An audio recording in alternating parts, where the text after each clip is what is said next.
Okay, friends of Africa 21, good evening. Bonsoir, amis d'Africa 21.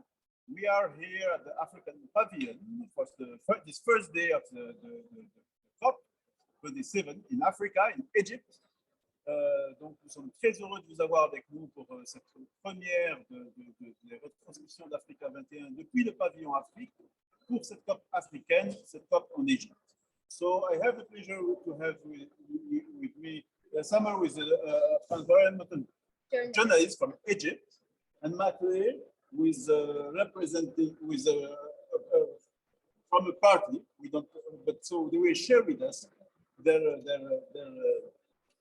feelings, what they have seen, their sessions you have attended, and your first feelings from this first day. So we start with you, Saman. Okay. Hi, this is Saman Samir. I'm an Egyptian environmental journalist. It's the first time for me to attend the COP, maybe because my country is hosting this event. But actually, my impression about the session today, it's a good one. It's a good initiative. It's the first time for me to hear about action. But when I sit here, I came and listen to the speakers and talking how the climate change is affecting the marine life and affecting the people who are depending in their income on the oceans. When it comes to the ocean protection, they should protect their oceans for their to continue their lives and to continue the generations to come. It's very quite important. So it's the first time for me to know figures when it comes to figures about how the people in bad acts affect their oceans. So we have to take action to implement what the other people also to implement what other people promise to do. Which also come to finance, and also in order to make other people who are accessible to their resources or the source of their life, of their income, and their to continue their lives. That's it. Sorry for no, if I can react on that, yeah. But I will do it in French. C'est très important parce que Samuel partage avec nous l'importance de la COP en Égypte parce que ça permet tout de suite de sensibiliser beaucoup plus les gens sur, on a parlé de figures, avoir des chiffres précis, des éléments précis pour pouvoir justement agir. So, from figures to action, and this is very important to have. This is very important to see how journalists now in Egypt will have access to more some elements, and they will start then after the COP to do your homework, to work, to build on that. C'est très important parce que maintenant, la suite, c'est que les journalistes vont construire en fonction de leur centre d'intérêt, ceux qui veulent approfondir, what you are, we go deep in some things, approfondir des sujets specific issues, des sujets spécifiques. Like to promote our networking when it comes to environmental resources and environmental community. To protect our life, our planet. Exactly. Donc, très important d'agir en réseau, de renforcer les réseaux, le network, la communauté des journalistes, des gens des médias qui travaillent sur les questions environnementales. Et ça permet vraiment d'aider les autres acteurs, parce que les acteurs, en lisant, when people will read or listen what you are saying, they will find the right information to act on that. Very important. Maclay, also for this first day, your impressions, your feeling. Bonjour tout le monde. Je m'appelle Maclay. I am a climate technocrat, I would like to call myself. First of all, I'm very happy to be here in Egypt. This is the fourth COP that we have had on the African continent. And I would like to first of all commend our host, the Arab Republic of Egypt, for putting up the best show, better than even the COP that we have attended in other parts of the world. They've really gone all out to showcase what Egypt can do to the rest of the world. And they've also given this an African flair, African issues are really being heard. And for the first time, we're seeing Africans coming together, and especially the youth. And also issues ranging from the island states to the landlocked developing countries to the poor countries to the richer countries. And we are hoping that we're going to see a lot more progress. This COP is really not about making new decisions, because there are a lot of decisions that have been made in the past. And the COP president they said this is about acting on the promises that were made and on the commitments that were made. And it is also heartening to note that the Africans have presented the most ambitious NDCs, more ambitious than the NDCs other regions. So going forward, we are hopeful that we are going to see the developed countries meeting up their commitments to live up to the $100 billion per year, so that Africans are able to implement their NDC. And with regard to the facilities, they are really world class. They are the best that we have seen. And say thank you to our host, Egypt, once again. Thank you, Maté. Merci beaucoup pour ces messages. Et c'est un des premiers sentiments qu'on a ici, c'est vraiment quand on voit l'organisation par l'Égypte de cette COP à un niveau vraiment très élevé. Ça, tous les Africains ressentent de la fierté. We are proud of how this is organized, and we demonstrate that we can inspire the others. So this is very important. So now, l'idée est vraiment, et c'est ce que disait Maclé, l'idée c'est que déjà on va s'assurer de ce qui a été promis, les engagements qui ont été faits lors des précédentes COP soient vraiment mis en œuvre. Et justement, cette inspiration qui se crée là en Égypte, à Sharm El Sheikh, va nous permettre, en tant qu'Africains, de vraiment nous assurer que les choses soient mises en œuvre et en même temps d'alimenter l'ambition. Batley a parlé de l'ambition des NDCs des pays africains. Les pays africains sont très conscients. C'est le continent qui est le plus touché par le changement climatique. La pollution a contribué très peu. Le continent, les pays du continent ont contribué très peu à la pollution qui a entraîné ce changement climatique. Mais les effets du changement climatique sont ressentis avant tout sur le continent. This is the continent that is the most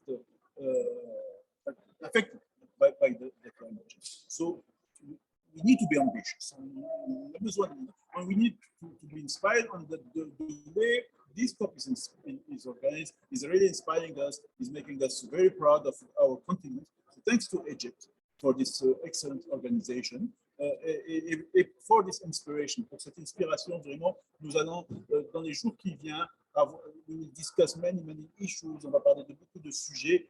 This afternoon, on a parlé de Great Blue Wall, de la Grande Muraille Bleue, qui est une initiative africaine faite par des Africains pour vraiment régénérer les océans autour du continent, autour de l'Afrique, avec un pilote au niveau de la côte est sur l'océan Indien occidental, West Indian Ocean. Et l'idée est vraiment de proposer des cadres régionaux qui amènent les gens qui agissent déjà ensemble et les agrégés afin qu'on ait un impact sur le climat. This is about aggregation of what is already happening across the continent, but to give them the proper framework at the regional level to really support them and to speed up the process because people are working, are acting. The climate actions are already there, but we need to speed up the process and to scale it up at a higher level.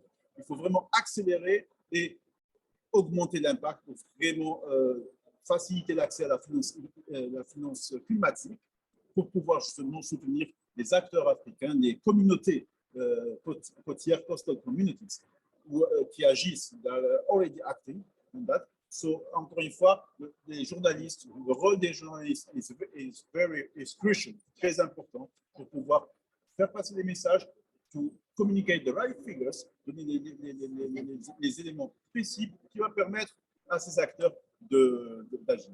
Journalists, sorry, but journalists are one of the influencers when it comes to the potential people.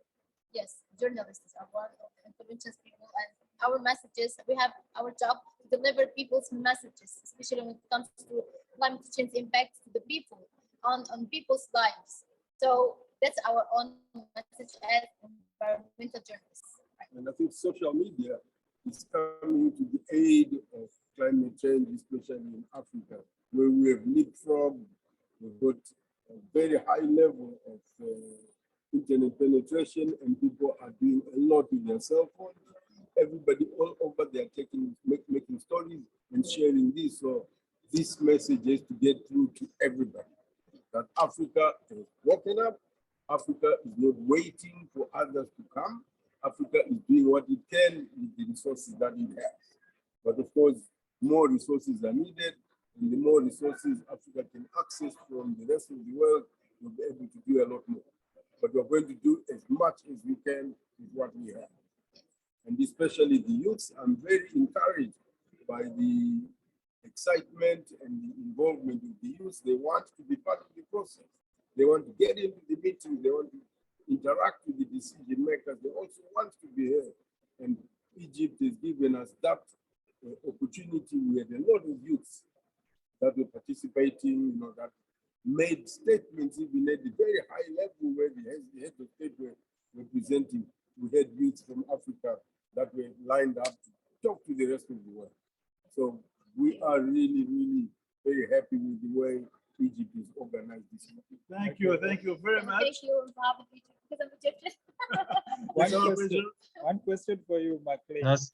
about the adaptation finance, which they promised to double last year, and also the 100 billion, which was promised many years ago.